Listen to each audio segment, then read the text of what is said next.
2. The subjects to be discussed or considered or upon which any formal action may be taken are listed below. Items do not have to be taken in the order shown on this meeting notice. Unless removed from the consent agenda, items identified within the consent agenda will be acted on at one time. We're going to call the meeting to order. We have Rogelio Gonzalez, Monica Buentel, Marcos Garcia, myself, Julie Garcia Ramos, Debbie Garza, Wanda Garcia, and Jonathan Garcia all present. We do have a quorum. The time is 5:30 p.m. The first thing on the agenda is going to be our Pledge of Allegiance. Rogelio. Flag of the United States of America, and to the republic for which it stands, one nation, under God, indivisible, with liberty and justice for all. Thank you, Rogelio. The next item is going to be student recognition, student of the month. Ms. Jocelyn.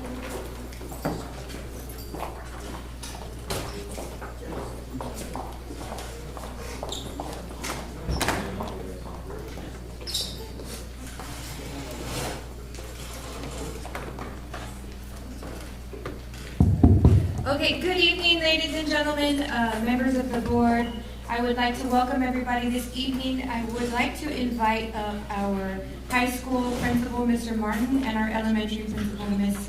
Monica Manriquez, and they will be getting us started with Student of the Month for both campuses.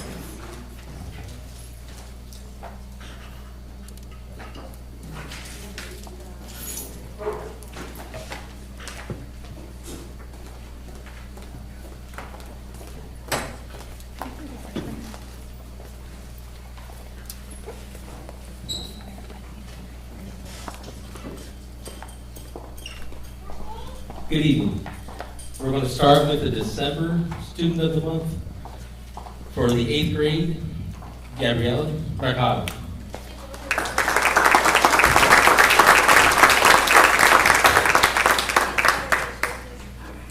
She hasn't been here with us. We'll take care of the presentation as soon as she gets here. Gabriela has been selected as Student of the Month in recognition of her dedication and commitment to excellence in all of her endeavors. She embodies the values of our campus through her hard work and positive attitude. Gabriela is actively involved as a student athlete, Genoa County Fair participant, Badger Band member, Mariachi participant, UI academic competitor, and a top winner at the district science fair. This will advance her to the regional science fair in February to represent our district for the second consecutive year. She maintains a GPA of all A's and demonstrates excellent attendance. Additionally, Gabriela is respectful, gets along well with peers and staff, and is always willing to offer assistance to those in need. Her kindness and compassion make her a valuable member of our school community. We are fortunate to have Gabriela in Benbold Polito Blanco High School, and are confident she will continue to represent our district with integrity and excellence. We commend her achievements and look forward to her continued success.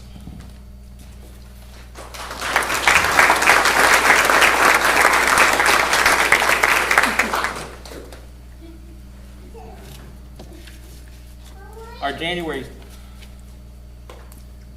student. There's another one under the listing if it died. Monica,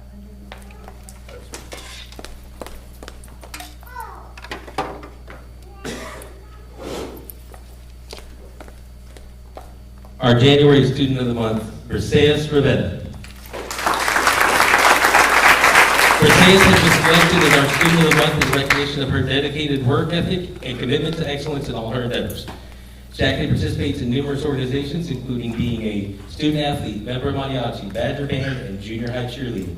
Additionally, Perseus competes in UI academics events and has demonstrated outstanding performance in our campus science fair, earning a spot in the Coastal Bend Regional Science Fair for the 3rd consecutive year. Perseus is a kind and respectful student who maintains positive relationships with her classmates and is always willing to offer assistance when needed. We're proud to have her as a member of the Benbold Polito Blanco High School community and look forward to her continued achievements and more successes.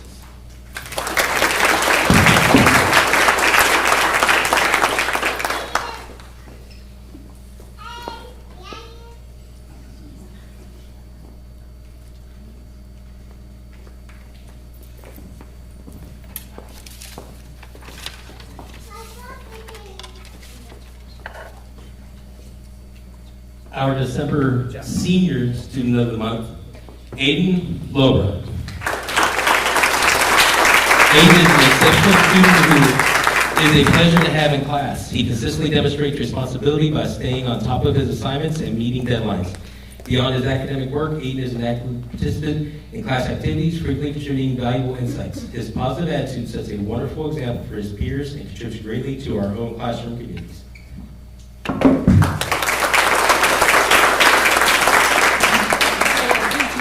I'll catch him on the way.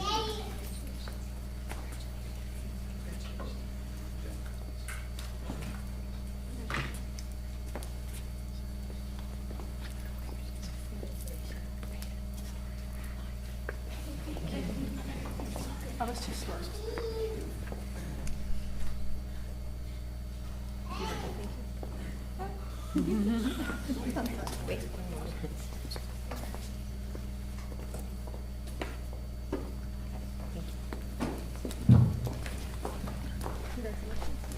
Our January Senior Student of the Month, unable to attend tonight, Gabriela Ramos. Gabby is a hardworking and conscientious student. She consistently brings positive attitude to class and demonstrates a genuine eagerness to learn. Her active participation enriches our class discussions, and she shows great maturity by staying on top of her assignments. Gabby is a pleasure to teach. Mr. Holmes.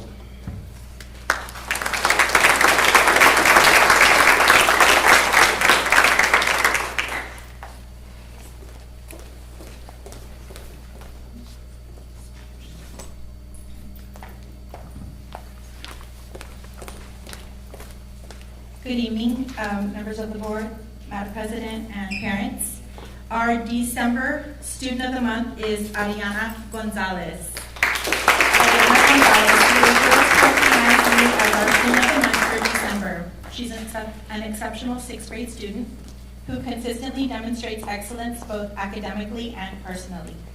As a dedicated member of the school band, she shows responsibility, perseverance, and pride in her work, balancing her commitments with her academic responsibilities seamlessly. In the classroom, Ariana approaches learning with curiosity and confidence. She completes all of her assignments thoughtfully and on time, always putting forth her best effort. What truly sets her apart is her positive attitude. She comes to class each day with a smile and willingness to learn, even when faced with challenges. Beyond her academic success, she's kind and respectful to everyone she encounters. She treats her classmates with empathy and fairness and is always willing to help others. Her natural leadership shines through as she sets a positive example, encourages her peers, and helps create a welcoming and supportive classroom environment. Ariana truly embodies what it means to be a role model, and we are incredibly proud to honor her as our Student of the Month for December. Sincerely, her sixth grade teachers, Mrs. Fernandez and Mrs. Sawyer.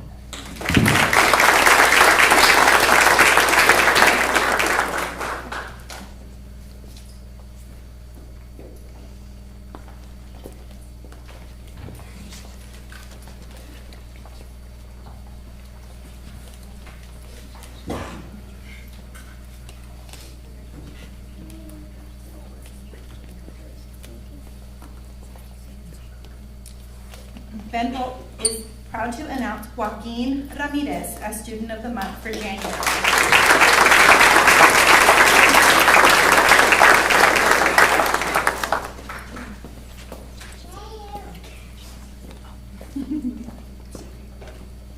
We are proud to recognize Joaquin Ramirez as our Student of the Month for his exceptional attitude, dedication, and positive influence on our school community. Joaquin demonstrates kindness, respect, and strong work ethic. Courteous and approachable, Joaquin is the kind of student who makes everyone feel welcome. In the classroom or in extracurricular activities, Joaquin treats everyone with the utmost respect. He's known for his friendly demeanor and is always ready with a kind word or a smile.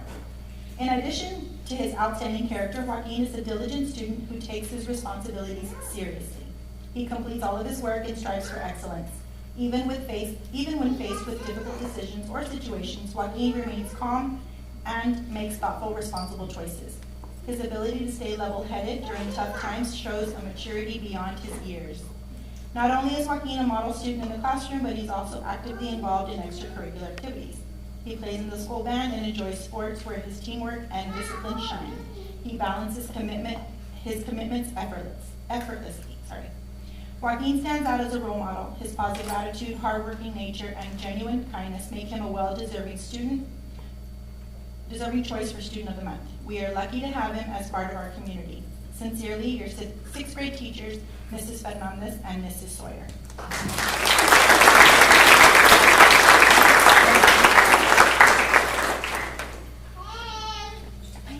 My turn. Oh. Okay.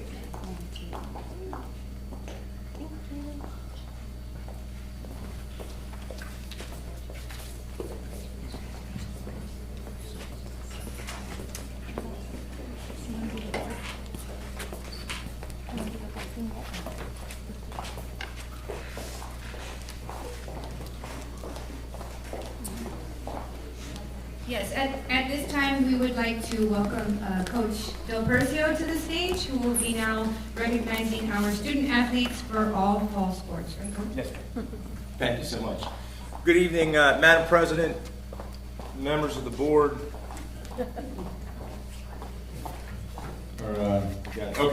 Madam President, members of the board, Superintendent Joslin, our distinguished members of the district, student athletes, and of course, members of the community.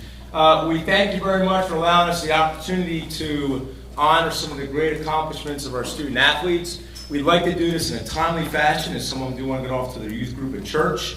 We're going to recognize tonight Cheer and their recent accomplishments as a state finalist for the very first UIL state competition, spirit competition. We're going to recognize cross country. Numbers don't lie, clocks don't lie. Okay, so it's a regional qualifier for high school and cross country and district champions. We're going to recognize first team all district for football and volleyball. We'll recognize first team all district for our team sports because those are voted on by opposing coaches. It's a very distinct and powerful honor. It's something that our student athletes should be proud of. I don't want to minimize second team honorable mention.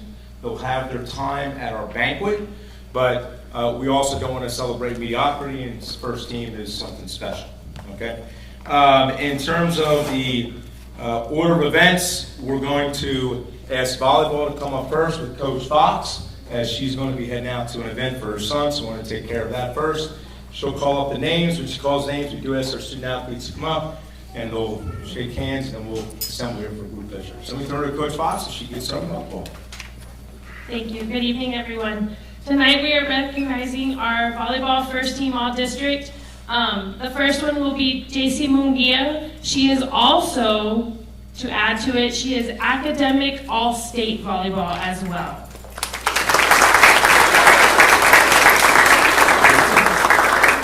Next is Layla Estrada, first team all district. Gabriela Sanchez, first team. And Ava Zarate, first team.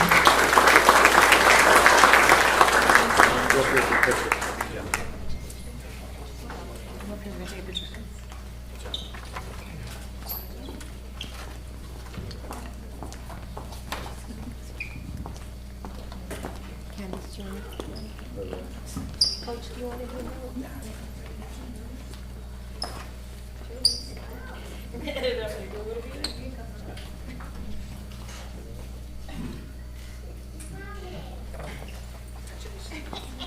Again, another round of applause. Great job. Coach Salinas from cross country. Come on down, Coach.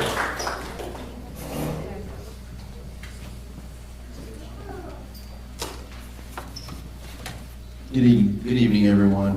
First, I'd like to introduce our high school Texas UIL cross country regional qualifier, and that's going to be Clarissa Gonzalez.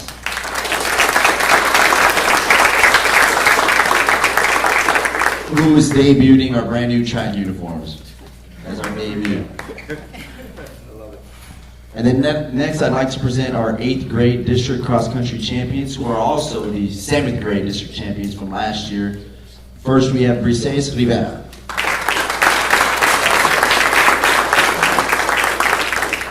Who's not here, I believe, would be Sofia Bueno.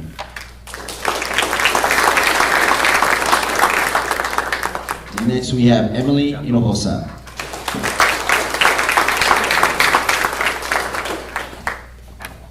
Then we have Aubrey Adams.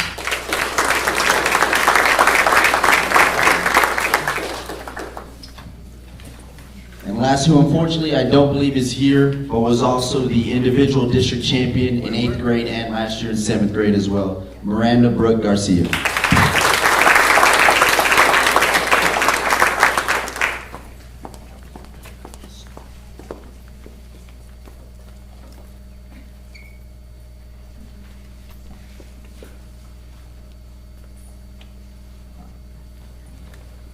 Again, a round of applause for cross country, outstanding job.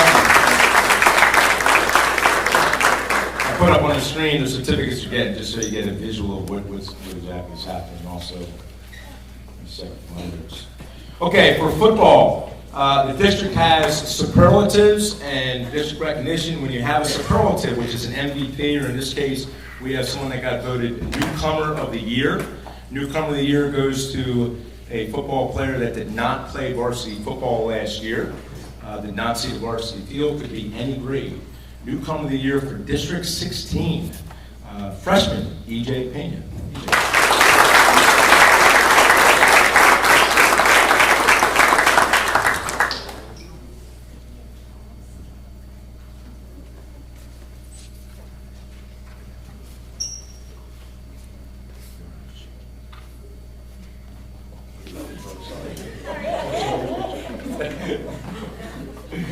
Okay, next up we got junior Preston Abel's first team all-district linebacker. Preston.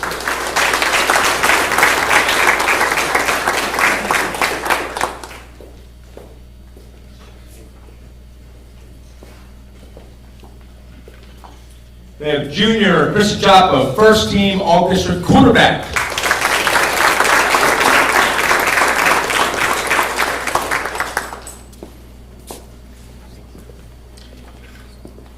Sophomore Orion Alzade, first team all-district receiver and defensive back.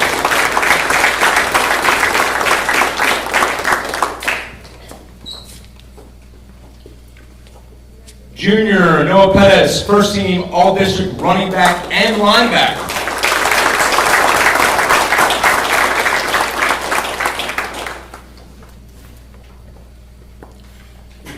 Junior Ace Ramirez, first team all-district offensive line.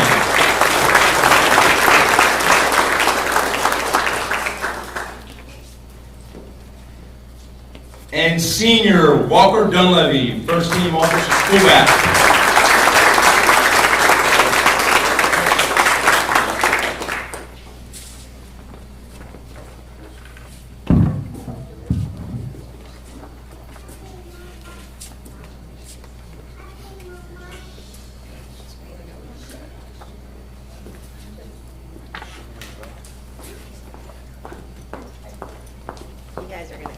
Squeeze it in, Yeah. like 2 rows, 2 rows of them.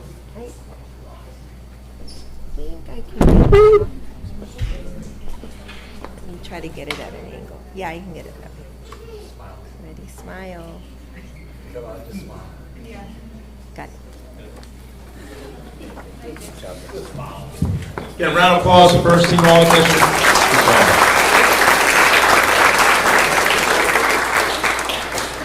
Okay, this time I'm going to turn it over to Cheer.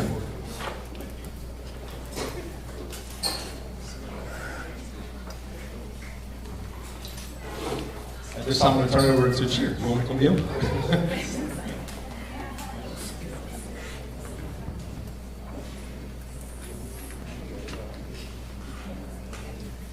Good evening, everyone. Tonight we're honored to recognize a group of student athletes who've made history in Felipe Blanco ISD, ranking 16th out of 42A Division II squads in Fort Worth, Texas. For the very first time, the Benbolt cheerleading squad competed at the regional and state levels, representing our school, our community, and our badge of pride on a stage so brand new. This achievement alone is extraordinary, but what makes it even more remarkable is the excellence, dedication, and perseverance these young athletes demonstrated every step of the way. Through countless hours of practice, early mornings, late evenings, and commitment, this squad pushed beyond expectations.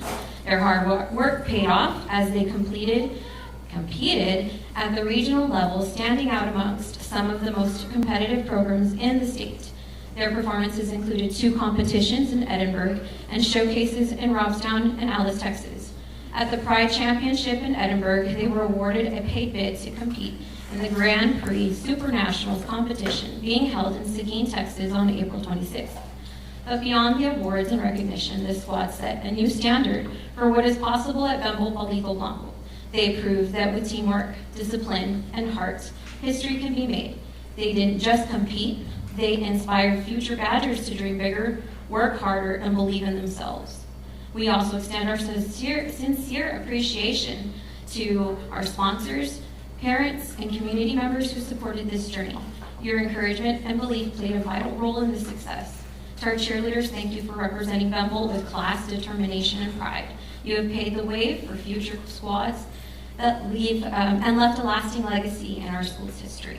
Please join me in congratulating and announcing the Bembo Palico Blanco cheerleading squad on their groundbreaking achievement and outstanding success at the regional and state level.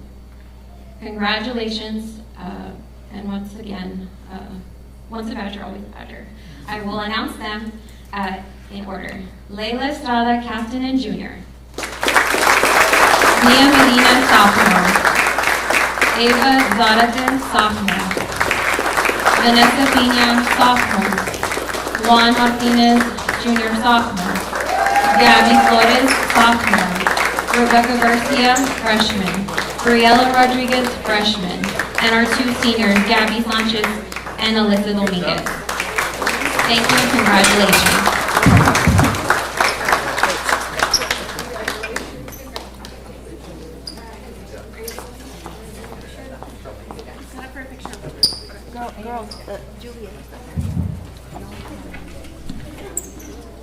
I think they want the coaches to come up and get to the picture.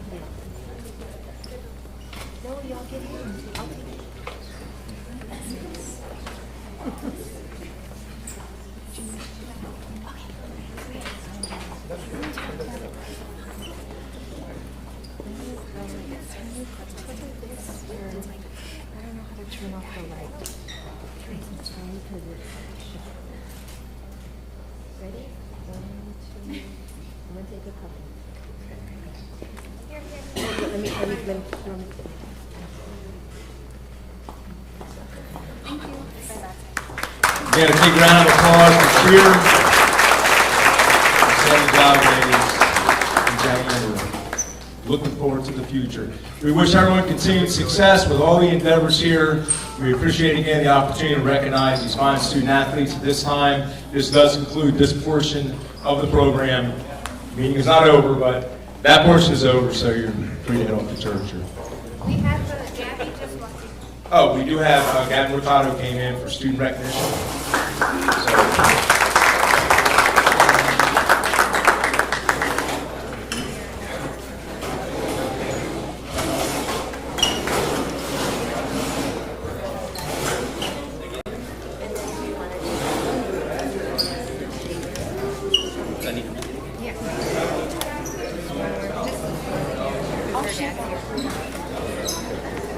Once again, Gabby Mercado has been selected as Student of the Month in recognition for her dedication, commitment to excellence in all her endeavors.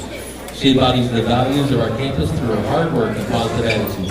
Gabriella is actively involved as a student athlete, Jim Wells County Fair participant, Badger band member, Mariachi participant, UIL academic competitor, and a top winner at the District Science Fair. She will advance to the Regional Science Fair in February to represent our district for the second consecutive year.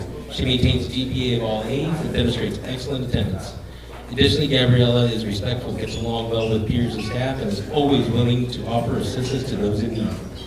Her kindness and compassion make her a valuable member of her school community. We are fortunate to give Gabriella at Bembo Palico Blanco High School and are confident she will continue to represent our district with integrity and excellence. We commend her achievements and look forward to her continued successes.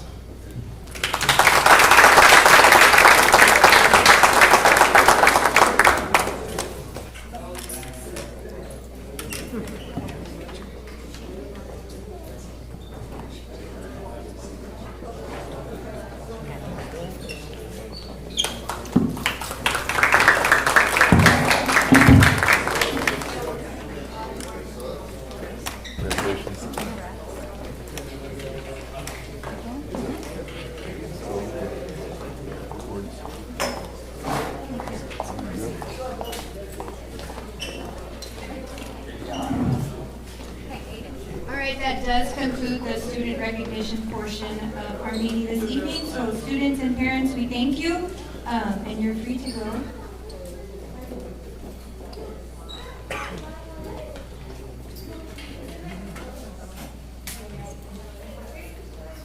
And we do have one more presentation, and this month is January, and it is Board Appreciation Month, and we would like to extend our gratitude to the Board of Trustees here in Pembo Palito Blanco ISD, because again, without them, what we do here would not be possible. So we do have a special little note, and it's going to be read by Ariana Gonzalez. Distinguished board members, in observance of Board Appreciation Month, we respectfully extend our sincere appreciation for your exemplary service and steadfast commitment to public education.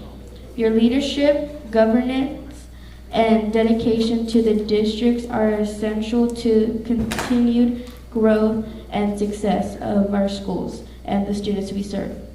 We are deeply grateful for the time, expertise, and thoughtful guidance you provide in support of public education in our community.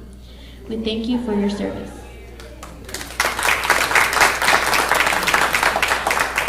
Thank you so much. And of course, we do have gifts for you guys back there from all three campuses and district as well. So we thank you again. Okay, we're gonna go ahead and move on to the next item on the agenda, public comments, open forum.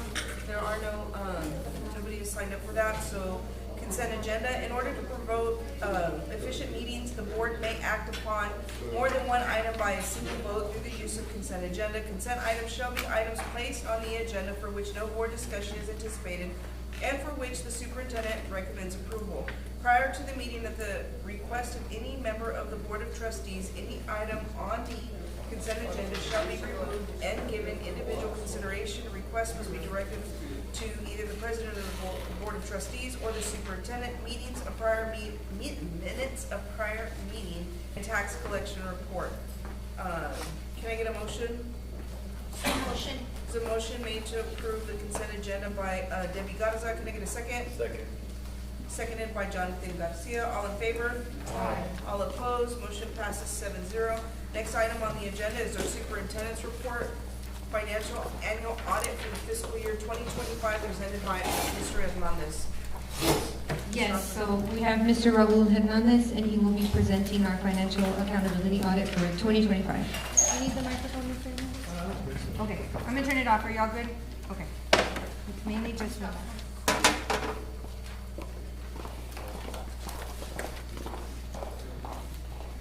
Hello, everybody.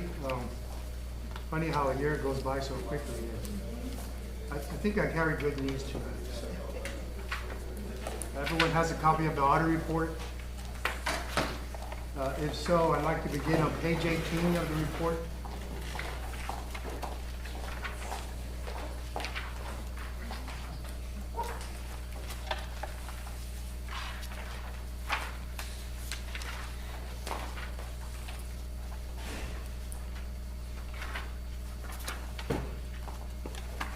Before I begin, I just want to read this to you.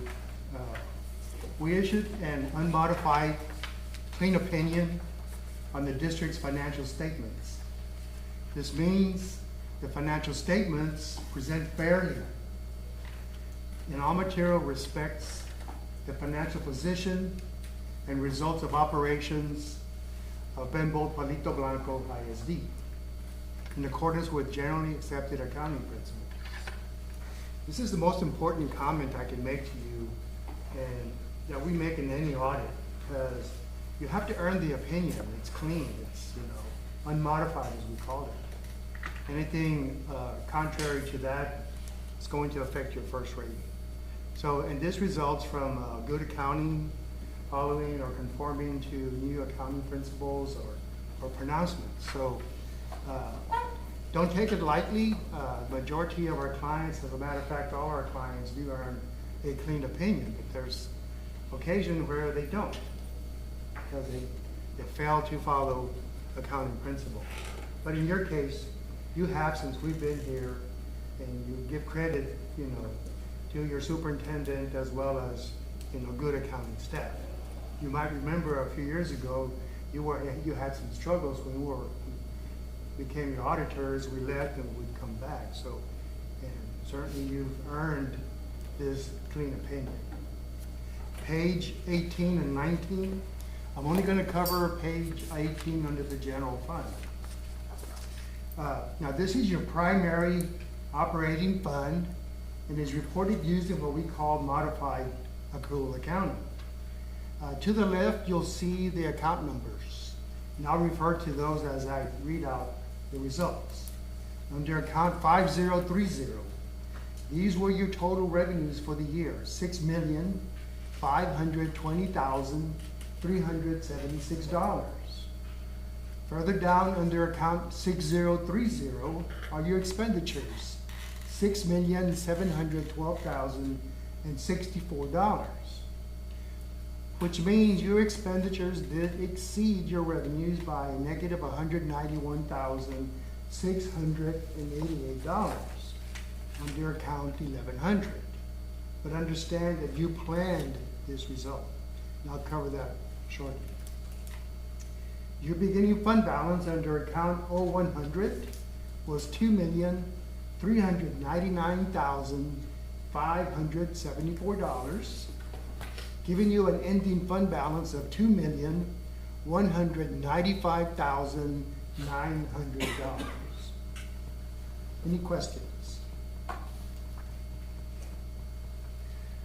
Right next to your general fund, I just want to point out at the very bottom, this is your capital projects fund. You have some construction going on at the end of the year. You ended with $3,641,324,000. So these were the monies available at the end of the fiscal year. Moving forward, these are the monies you're investing in your infrastructure or your buildings, etc. Any questions? No questions. Let's jump to page 56.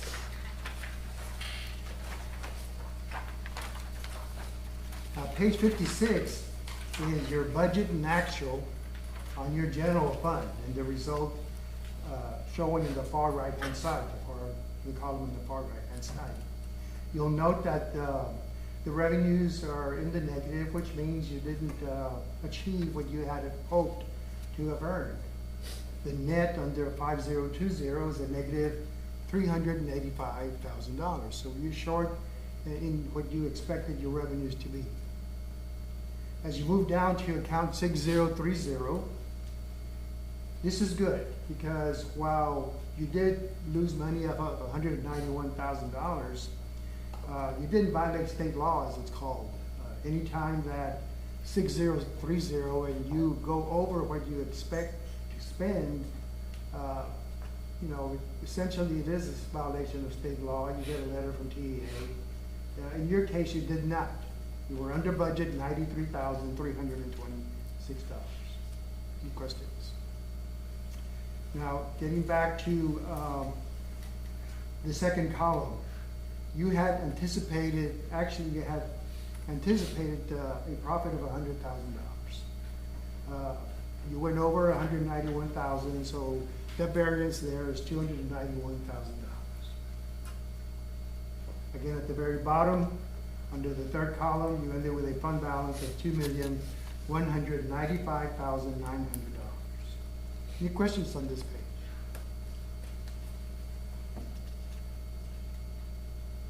Lastly, let's go to page 14, and I just want to cover something briefly here on page 14.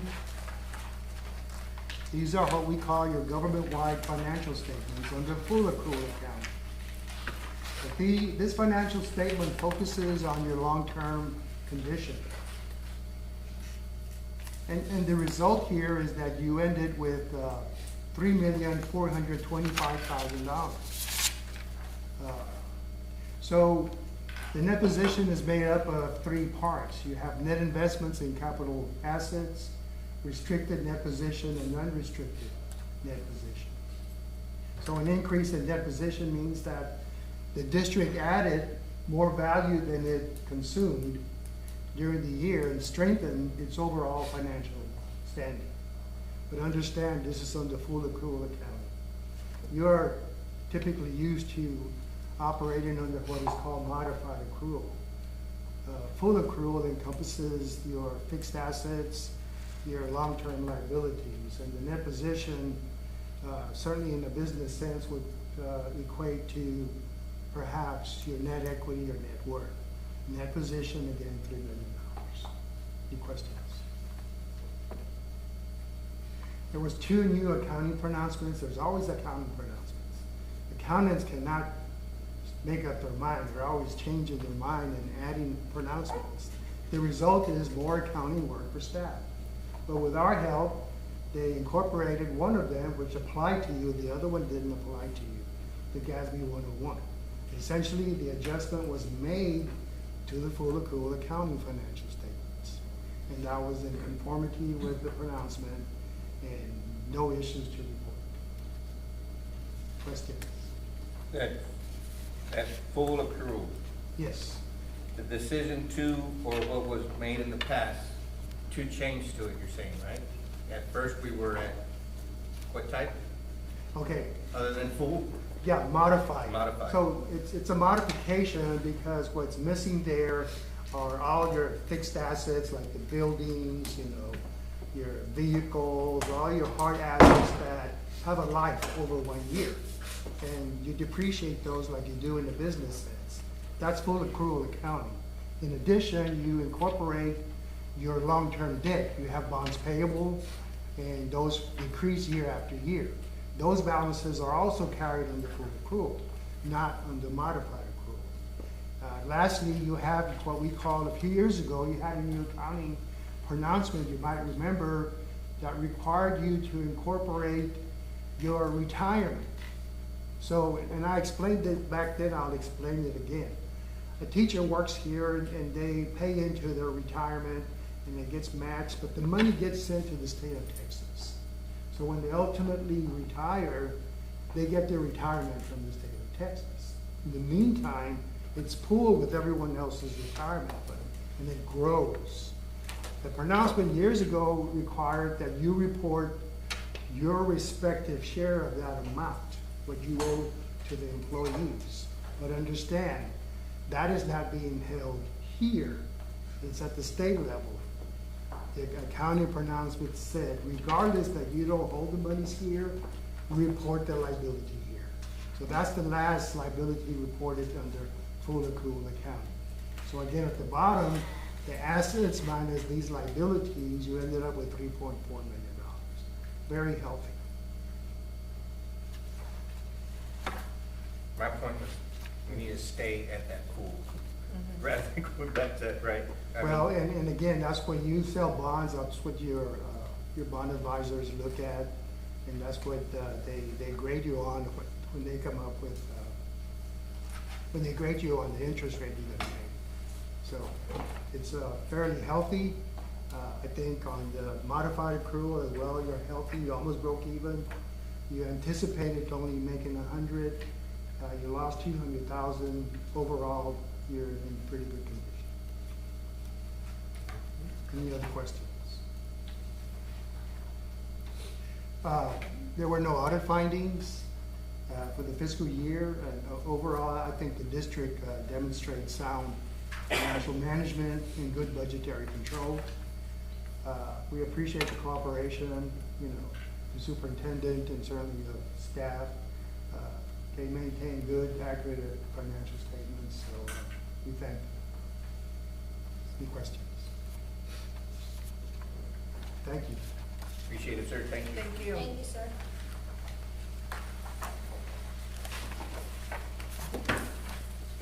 Thank you, Mr. Hernandez. Yes, ma'am. We appreciate it. We Thank appreciate you. your service. Thank you. Good to see everybody.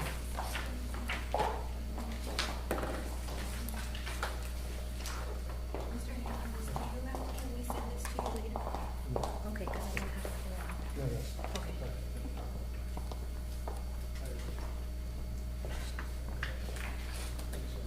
Okay.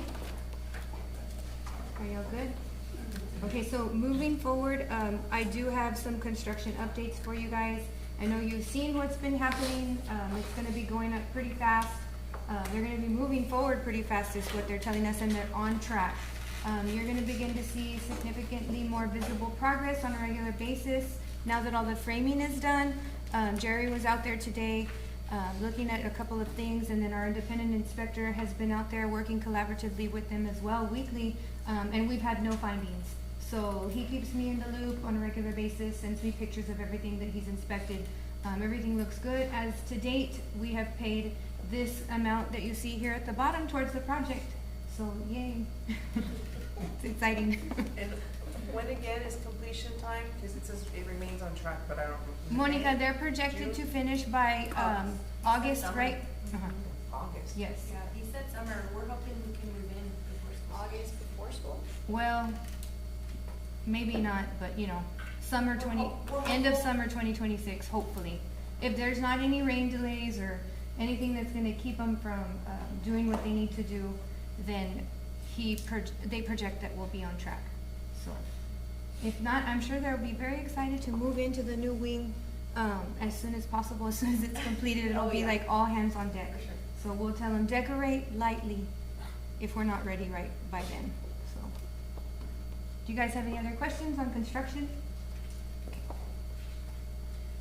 School board conference options. You guys do have a couple of packets. This is informational only, of course, for your consideration. And we do have 3 that we have provided for you guys. So the first one is NSBA, which is the National School Board Association. They're going to be coming to San Antonio in April. That one is the 10th through the 12th. That one's at the Henry B. The TASB SLI, that's the one that we normally attend. That one's going to be June 10th to the 13th. There's also the Championing Rural Excellence Conference, and that one is going to be in Round Rock at the Kalahari Resort, June 14th through the 17th. So you guys have a couple of options to consider. There might even be another one in Houston in October. You didn't list it? I think Prissy had said we left that one out, and I asked her, and she said that. But there is another one in October, if you guys want to consider that one as well. That one is in Houston, and it's a really nice one too. I believe it's TASB. It's the largest one. And I think that one's in Kima, around that area. I don't have the exact dates, but we can grab them. And then just a general report for January for our school board training hours. Everybody's doing fantastic. We have fully completed all required trainings. There's 4 out of the 7 have fully completed. We do have 3 that just need one annual update, but currently everybody's on track. All of our team building is complete as well. So I do have your reports for you, and I will give them to you. And of course, if you have questions, you can ask Ms. Prissy or myself. It's just the general annual one that expires.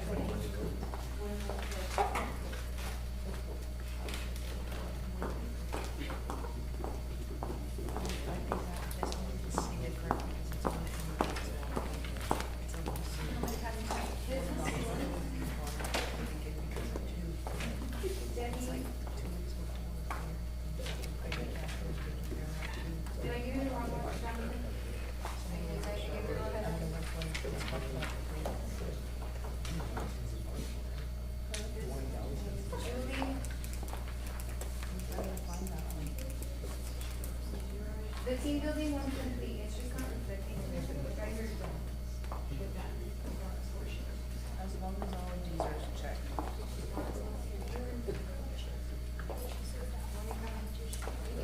You had one that's expired. It was good for like 3 years. October. Okay. And then just remember that the team building one is not checked, but everybody is complete on that. Okay, I'm gonna pass it to Debbie. She's gonna take over curriculum. Good evening, Superintendent Jocelyn, Madam President, members of the board. I just have a few quick updates.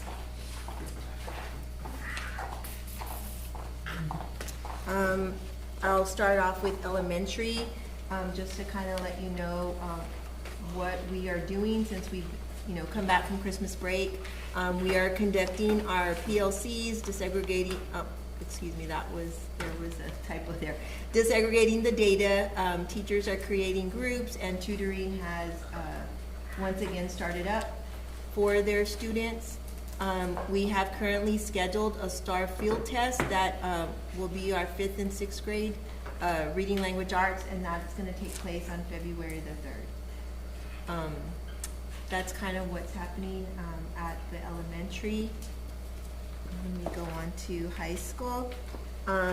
For high school, I wanted to share with you how we completed the first semester with our dual credit courses, the associate degree completions, certificates, and also some projections on CCMR. So in the fall, we had 98 students that were enrolled in dual credit, and we had 97% pass.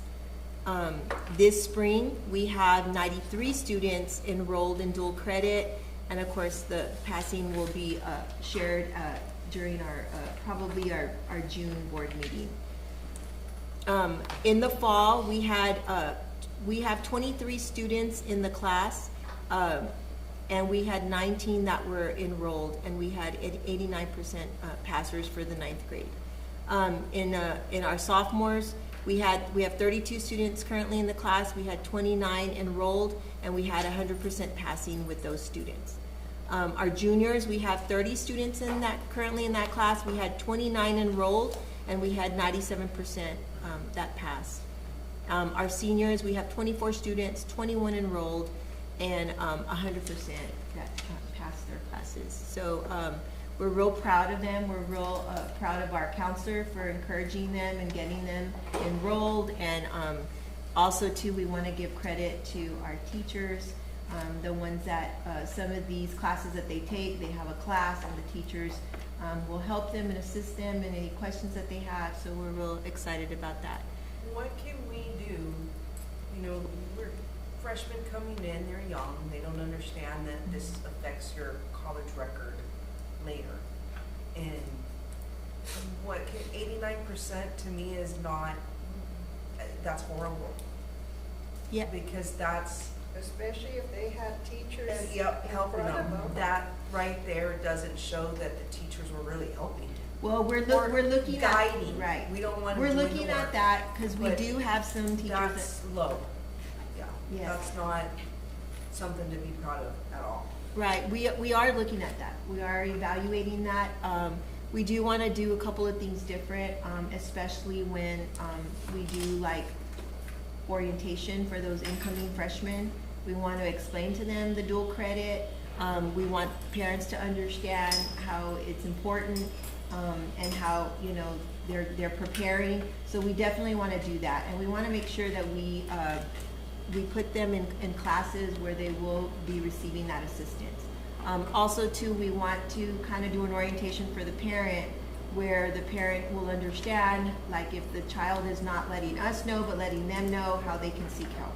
And We're so it's also kind of- working with Coastal Bend College because one of the courses that our instructors have the most complaints about is the EDUC and how it's structured. Right.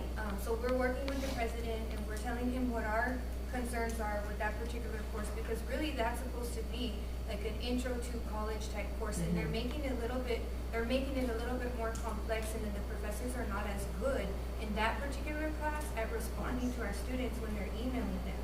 And so the student has to email the professor on their own. Of course, they can go to the counselor and say, can you help me? And she does do that. But that's one of the things that we're also trying to tweak, because really that's the main course that we struggled with that freshman class. Right. This particular year. So And I'm that's glad you another- brought that up, because that was the class that we saw the most struggles with. And we did speak to some representatives from Coastal Bend College when we went to their symposium. And that was one of the things that the new president said that he wanted to work with us with. Ensuring that they have good, supportive professors. Restructuring the And curriculum for that restructuring course. that class. So in the past, we had to pay, the district paid for the course. Now it's free? Yes, if they qualify. If they qualify. So they have to, okay. So there's criteria that they have to meet, which the majority of our students do. Right. So if they fail, what does that do to funding as far as them retaking the course. Because in the past, we paid the first one. If they failed, they had to pay the class back to take it again. So all parents sign, they sign a form, and it's a permission form, and stipulated on that form is the criteria and also the consequences if you do fail a class. So if they fail a class, I believe they have to sit out the next semester, and they won't be able to take another course until the following semester. And if there is a fee associated with that course, we do require them to pay that fee back to us. And really, we haven't had any problems with that. Everybody is compliant. Yeah. But are most of these students in sports or? It was maybe like 2 or 3. It hit the percent, like, it's not very many. That's a big number. And we did have some students drop. So they did drop before, and so that also kind of affects that. So the drops showed in the 89%? I believe so, they do. And I can get you that information. I didn't include it in here, but I can share that with you. And the should we- percent is of the 19 that are enrolled. So if like 2 or 3, Yeah, it, If it's a number that's concerning, should we set a mark in which we should be at and not come below? In regards to, yes, 89% stands out, right? In regards to the other classifications. We need to look at the next semester. What do we need to look at to, And then make it a goal for next year's To be that district goals benchmark, to yeah. increase. We may have all these kids in the college courses, but if they're not if succeeding they're not there, exactly, then what are we doing? right. And We're that's, just- we're- you're failing them right there. defeating the purpose of. Yeah, right. And that Getting affects them. them when they do go to Oh, college, yeah. because that's their GPA.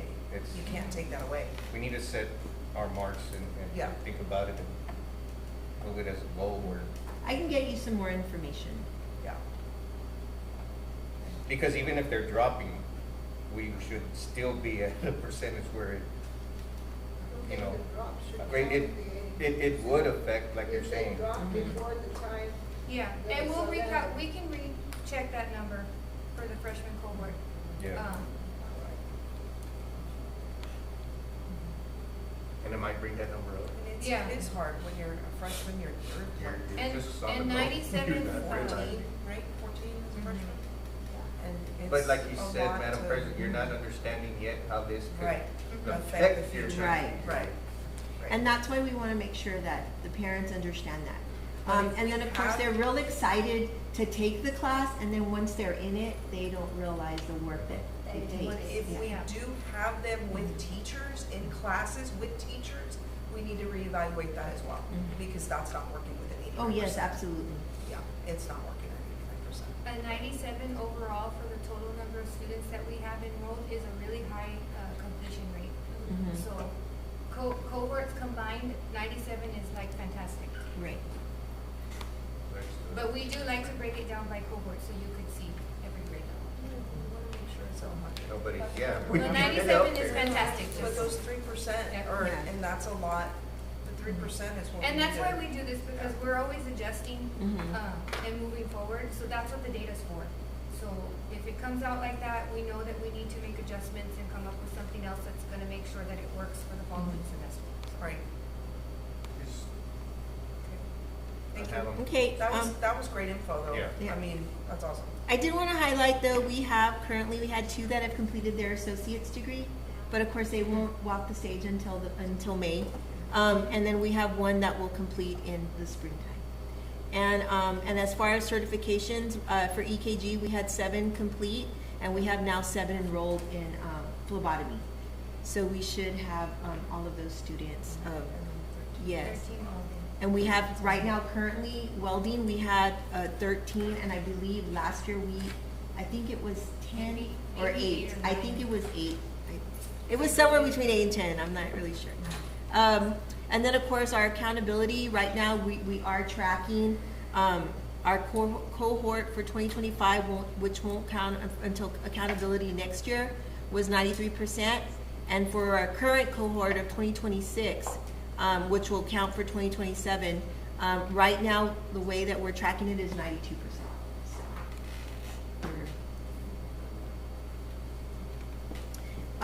One more update, I did want to talk a little bit about the the teacher incentive allotment, the TIA.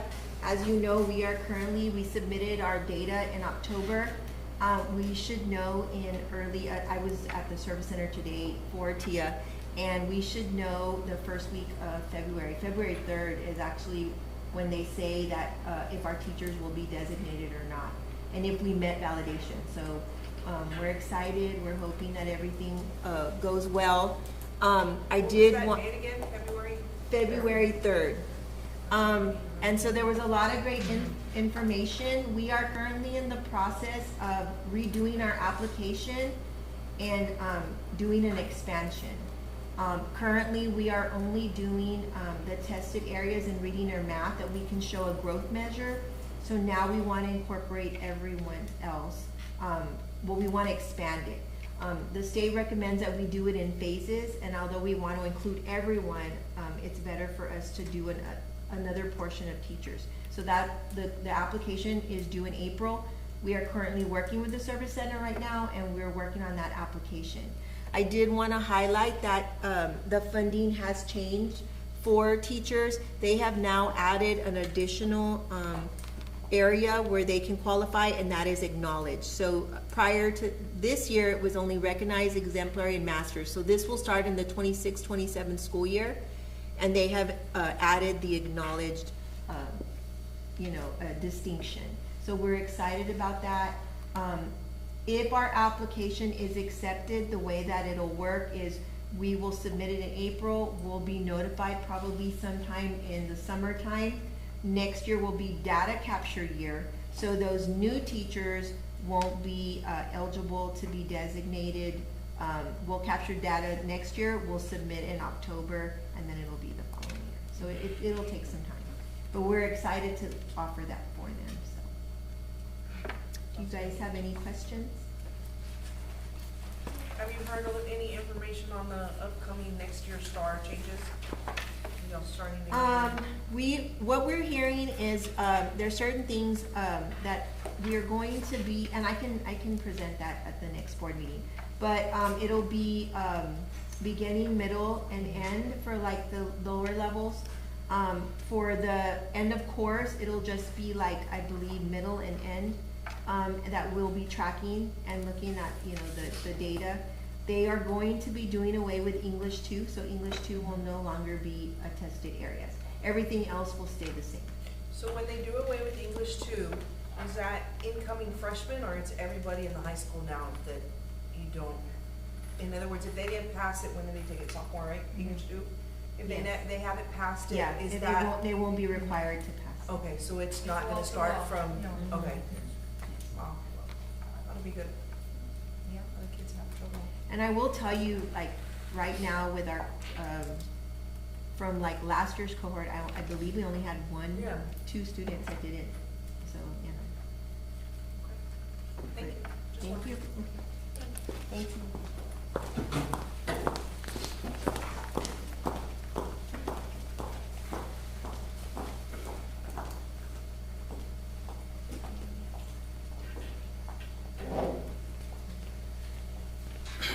Good evening, everyone.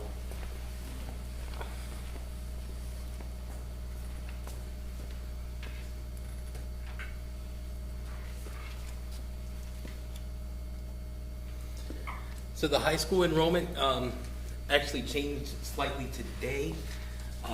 We had a student return to us today, so we are at 115.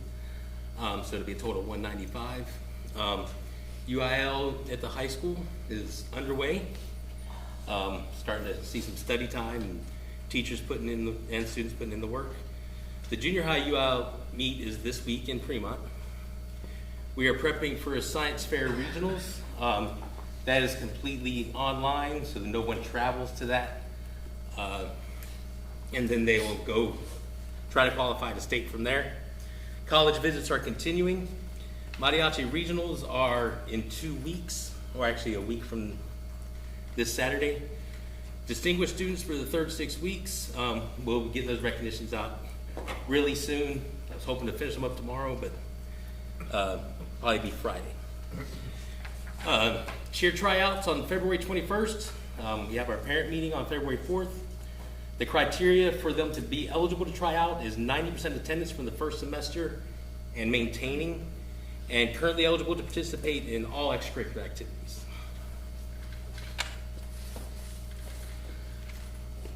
Our math mini benchmark performance, TEKS tested. The 7th grade is at 73% in approaches and 53% meets, which is a wonderful increase for us in comparison to the STAR. The 8th grade math is at 92% approaches. Those are fantastic numbers with 80% meets. And Algebra 1 at the benchmark is 81% approaches and 19% meets. We are putting in some more strategies. The math focus and early growth is great, but we still have some milestones to cover. Mini benchmark shows this positive growth towards the STAR expectations. Math labs are the key driver of improved performance through targeted intervention. Math remains the primary focus with ELAR as a secondary focus. Our next steps to get beyond that 19% meets is launching Win Wednesday. It's going to be an intervention and acceleration day beginning the first week of February with increased math and English time. Teacher rollouts is already in progress. I've already been meeting with the teachers to try to get their input on how we're going to lay all that out and get the students where we need them to be for the best possible interventions. And I've increased my visibility. I have a cart a little bit taller than this one, kind of my mobile office. Been out in the classrooms, out in the hallways. The students are responding, and so are the teachers. Our high school attendance for the first semester average was at 95.53%. There's all the weeklies. Upcoming events, January 24th, Academics at Fremont. That following Sunday, the Band Booster have a fundraiser here in the cafeteria. January 30th, 31st, they are going to the mariachi concert in San Diego. January 30th is National Croissant Day. We have a little surprise for the teachers and students that day. February 2nd through the 5th, National School Counselor Week. We're going to do something great for our counselor. February 2nd, Groundhog Day. We're going to find something fun.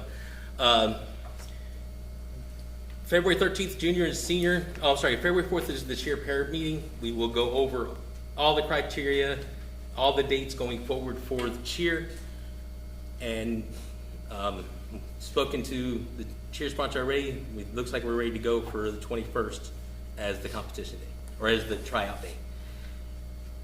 February 13th, science fair. It's all virtual. Random Acts of Kindness Week.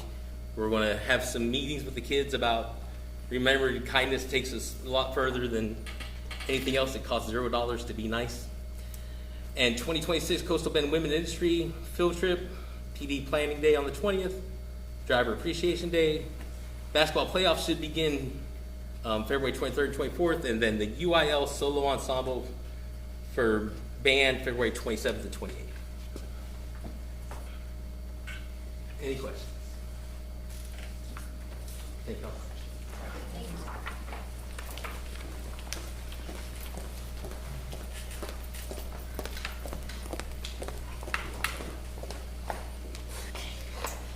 Good evening, members of the board. As of yesterday, I checked it today too, and I did change the date, but it is 2:39, so we are up a few students. We have received students from random places. I don't know how they end up here, but we're welcoming them, and hopefully it continues to increase for next year. This is our attendance by 6 weeks, and so it looks a lot like last year's. We started off really strong at 97%, and second 6 weeks we're at 96, and then the third 6 weeks we ended with 95. And I was not feeling well the last week of school, and I looked at the attendance, and it was crazy. I think one of the grade levels had, it was our first grade, 86% attendance that last week of school.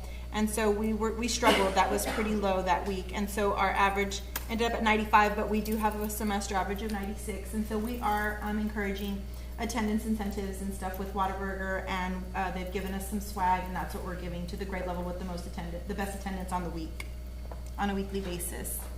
Some highlights: our enrollment is up, our attendance, the UIL participated in Agua Dulce. We do have a UIL meet this Saturday in Fremont for 6th grade students. The attendance incentive sponsored by Whataburger. We had a science fair on our campus, and our students did really well. We actually had 5 participants per grade level that will be going to the regional science fair that is going to be held in Corpus. I think it's on February 14th on Valentine's Day. And we're doing our distinguished students at the campus level as well, and the students are really enjoying that. So for the third 6 weeks, we will be having it next week. Some upcoming events.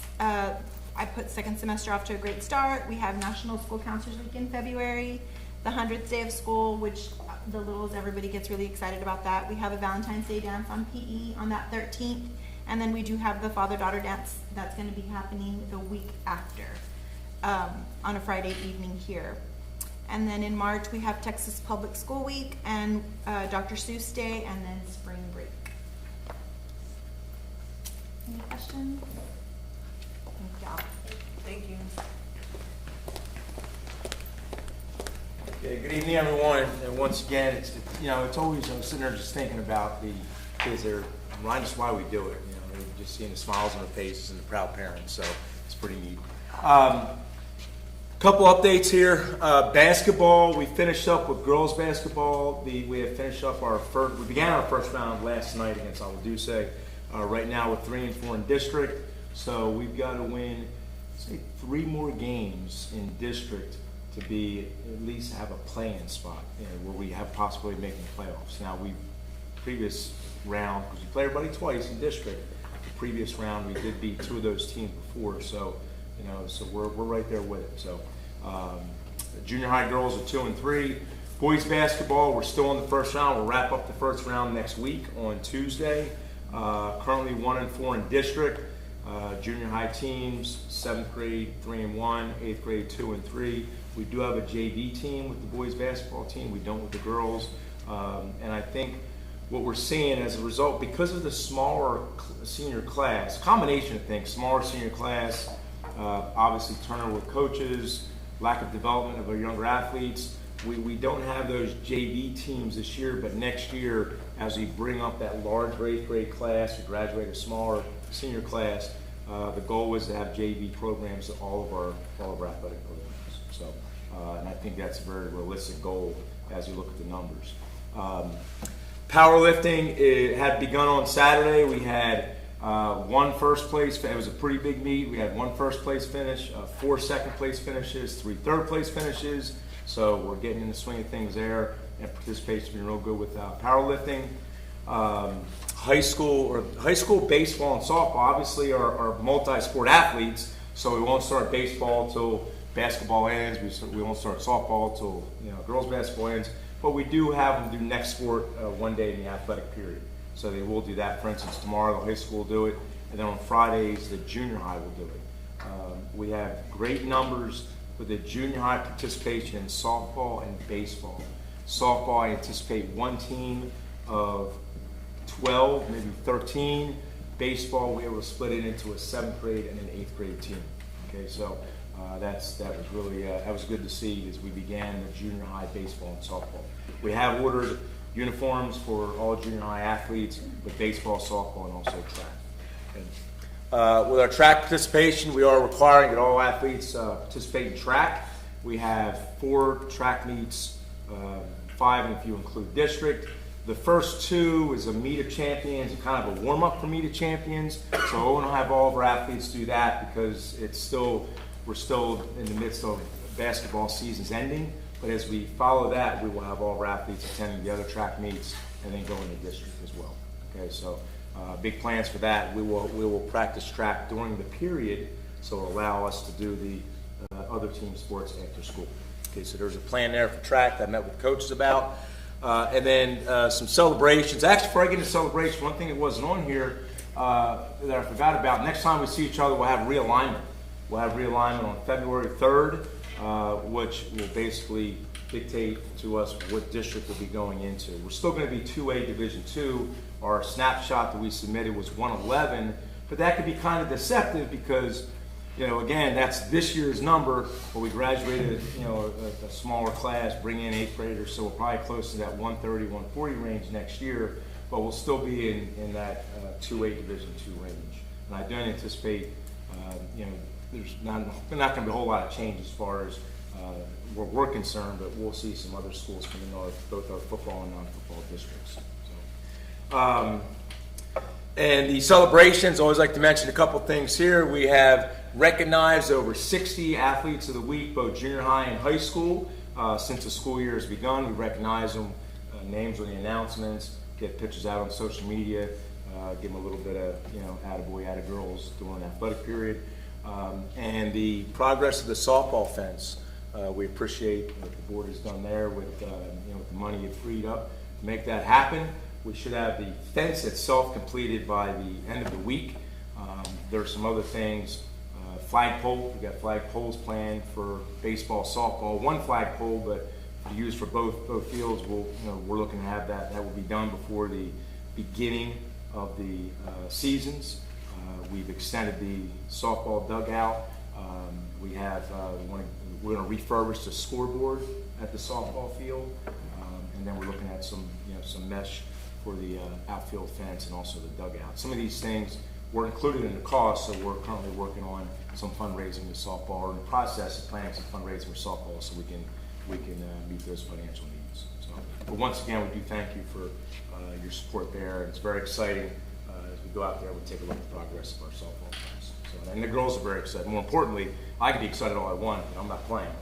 They're excited about it, and that's what's really cool. They see new things out there, and they feel appreciated and loved. So I think that's very important. So, okay. Any questions? Good. Thank you so much. Yes, thank you. Next is our finance. Ms. Acevedo.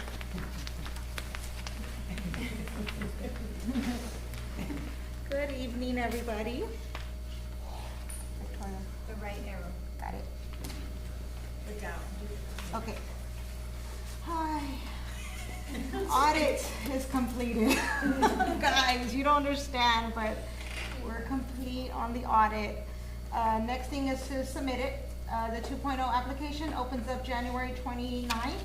I got the letter from TEA on the 15th, and we will do the submission by February 27th. Planning to start working on it at the beginning of February. I will have Service Center come in and help me with that. 1099s were uploaded into the fire system. They were approved, so those went out this week in the mail. The W-2s were also uploaded into the SSA website. They're in process. They haven't been approved, so once they are completed, then I will release those to the employees and the ones that are no longer here with us. I am now going to transition into budget mode. I'm trying, guys. I'm doing my best, but that's all I have for right now. Y'all have any questions? Awesome. Thank you. Thank you for all your hard work on that. Ms. Mandy, it was so nice to hear Mr. Hernandez give us such positive feedback. Thank you to you and all your team. Thank you. I've been stressed out. Good evening, Madam President, members of the board, Superintendent Ms. Jocelyn. Right now, we're going to talk about the elementary. Things that we did over the time that we were off. For 3 weeks, we still came by and we did a little bit of work. We installed 2 new electric water heaters at the cafeteria. They were required because cafeteria inspection had failed some areas, and we just installed them, and they're working very, very well. We also started weatherization piping in preparation for the upcoming weather changes. Now, we do have a lot of water lines that are exposed. Basically, mostly of them are at the elementary. And we have some big major water line supplies in the front by the gym, by the maintenance, and then there's one in the backside on the east, west, north side. Those, we have to wrap them up because those are very expensive. Those are actually belong to our school district. I spoke with Mr. Toby Flores, and he said that we need to maintain those. And I know we also have one, and I'll discuss it when we get to the high school. But those will be wrapped. They do look a little bit unpleasant on their appearance, but it's hard to wrap them up kind of professionally. When y'all leave, y'all will see the one that's here. We started it today.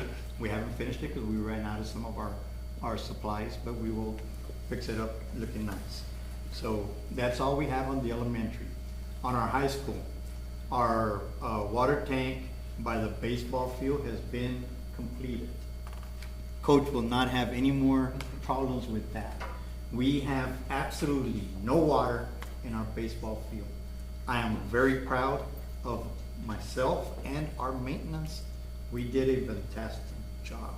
I do want to tell you, we had some proposals on those repairs, and they were pretty hefty. The price was pretty high. I just did a little review of what it costed us by our staff being paid and our materials. We probably spent under $3,000 to repair that, which is fantastic. It's great. I'm very proud of that. Baseball field is ready for the season to begin. We did not get a hold of Mr. Riojas. We did everything ourselves in hand with our staff. And it's not the best field out there, but it is playable. It is very, very nice. We currently have our sprinkler systems working pretty well based on our tank working. So just bear with us and we'll get everything up to standards. Like Coach said, on our softball field, it is still being worked on and it's looking fantastic. Prior to the work being started up on the fence line, we had already refurbished the infield. If y'all notice, sometimes when we go to our football games, we look at our softball field and our infield had some overgrowth on grass on there. I guarantee you there's absolutely nothing there. We did a fantastic job. We didn't use any kind of chemicals because it's illegal, but we did burn them with a torch and it looks spectacular. I even took one of the coaches out there and they said, wow, they were impressed. So that's great. Our weatherization again for the high school. We have very minimal amount of lines here exposed. We do have that main one that's right here in the front. That's also an eyesore. I promise you, when you drive out of here, look at it, and you're gonna say, wow, it's a totally different environment than it had been before. Any questions on the maintenance? I wanted to know what the status on the ag barn is with. I know that they were doing concrete now, but that has been the completed. grant came in a while back. It's I know they were complete. waiting on. It's complete, and we're just waiting. Well, nothing. Everything is done. The electrical's been done. The slab's been done. That's a totally complete project. We let Miss Betty Billings know, and we sent pictures, and she's going to also notify us. We don't have official notice yet, but we may be seeking an additional amount of money for the ag barn as well. So until it's final, we won't say. Can we put like these pictures that are being done, pictures of all the work that you've done on the fields and the ag, so that everybody can see, put them on the website? Definitely. Yes, on the ag barn, it looks really nice. We have pictures of Jerry in the well. I saw Super one dirty, picture. super I dirty. saw a picture of him in there. And Mr. Martinez as well. They were in the well on Just a so very. that everybody in the community. It was hectic inside there. When we started doing it, before we drained the water, we said, wow, we're gonna finish this thing in probably 2 days. It took us 3 weeks. There was large amount of leaks in We there. were very nervous when they were in there. We kept checking. And Mr. making Marcos, sure. yes, we did call Yes. our fire department. Thank you. Yes, ma'am. Transportation, it was just. On transportation, our buses and everything have been, we try to keep up with everything. Our bus number 6, which is our sped bus, we had some issues with it that happened just from 1 week to the next. And we immediately started working on, it was our air conditioning system. That has 2 air conditioners. There's the main one on the back, and then it's your front that covers your driver's side area. Both of them gave out on probably on a Thursday, I want to say, and then no, I'm sorry, it was on a Tuesday, and it was the last week that we were having our work days, and that Friday we were going to be our last day, and then we're going to have our 3 weeks off. So what I did is we contacted Fleet Pride, and they said they would take it and they would work on it, and we took it to them. They worked on it. It got repaired, and we picked it up the Friday before we started our new on the 12th for their school year. Our bus driver that we currently use is Mr. Ruben. Is our maintenance person. He's driving the sped bus. Monday morning, of course, it was cold. He did not turn on the AC. He turned the heater. He told me when he got back, he goes, "Hey Jerry, it's working beautiful." Well, Friday when we picked it up, let me backtrack. Friday when he picked it up, he drove it in. We turned on the AC. I parked with him. We turned on the AC. We left it running for 30 minutes. It was spectacular. There was nothing wrong with it. All of a sudden, I want to say Tuesday morning, Tuesday afternoon, we had our transportation, our children being transported, and our bus AC gave out immediately, one day after that it was repaired. So I contacted Ms. Jocelyn, let her know, and we right away contacted Fleet Pride. We took the bus in Wednesday morning, and they said that what it was there was 2 areas, 2 wiring systems that malfunctioned, and they just spliced them, put them back together, and it's still currently working. But that particular day we did have some problems with it. But from here on forward, it's still working, it's doing great. Is it our only sped bus with the wheelchair lift? Yes, ma'am. Yes, Thank you. yes, ma'am.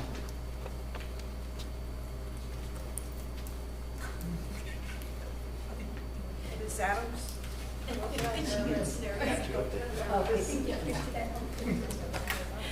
Good evening, everybody. I have cafeteria update. Our breakfast, lunch, and dinner meals served have increased by 1,942.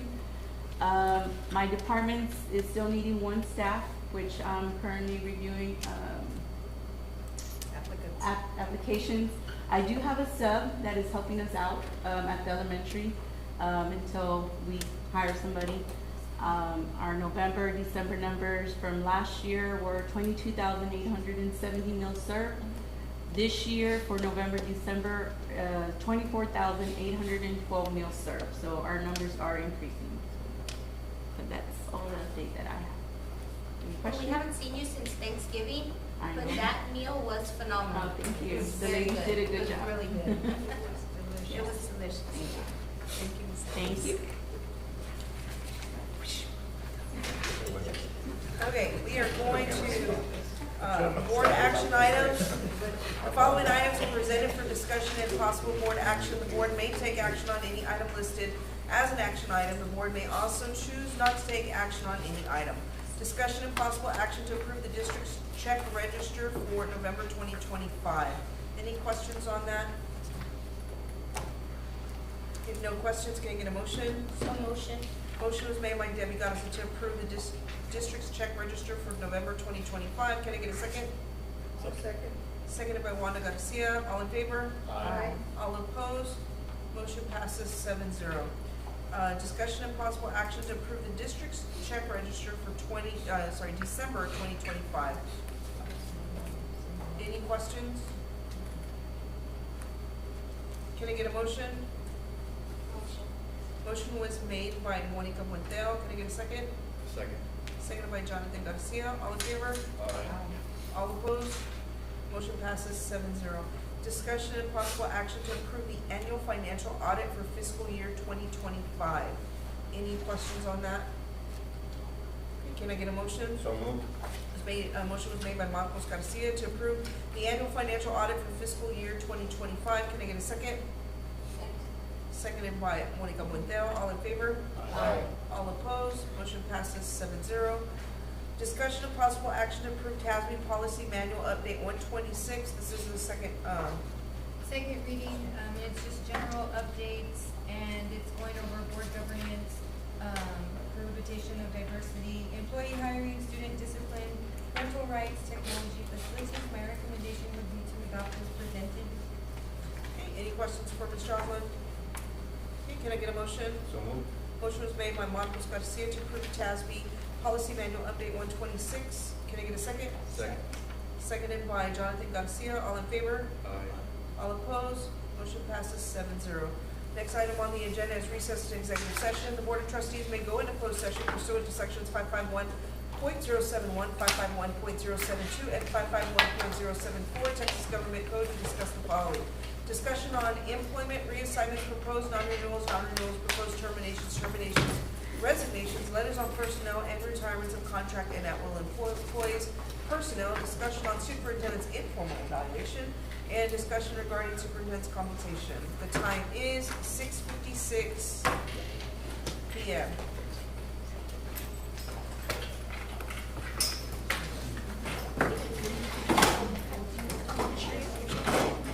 Oh, God. You have it in here. My guys are like. Hey, we got these. And then just the all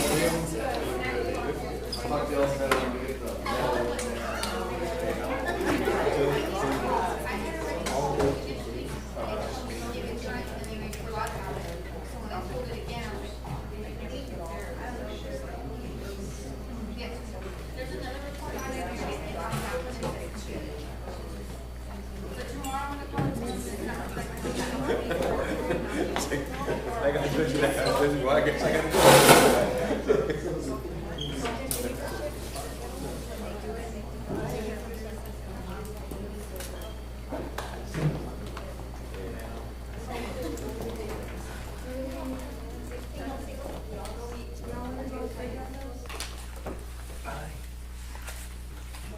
Eight fifty-two p.m. There is no action on 12A, no action on 12C. Discussion and possible action to approve the superintendent's informal evaluation. Is that an action item? It doesn't have to be, Madam President, but if you want to We just formally discussed. adopt it, you may. Okay, then we're gonna go to D. No. Discussion and possible action regarding superintendent's compensation. Can I get? Madam President, I move, Madam President, I move that we accept the superintendent's compensation paid into the stipend that was discussed during executive session. I second. Okay, there's been a motion made by Marcos Garcia, seconded by Monica Buentel. All in favor? Aye. All opposed? Motion passes 7-0. Next item is adjournment. Can I get a motion? So motion. Motion was made by Jackie Garza, seconded by Jonathan Garcia. All in favor? Aye. All opposed? Motion passes 7-0. The time is 8:54.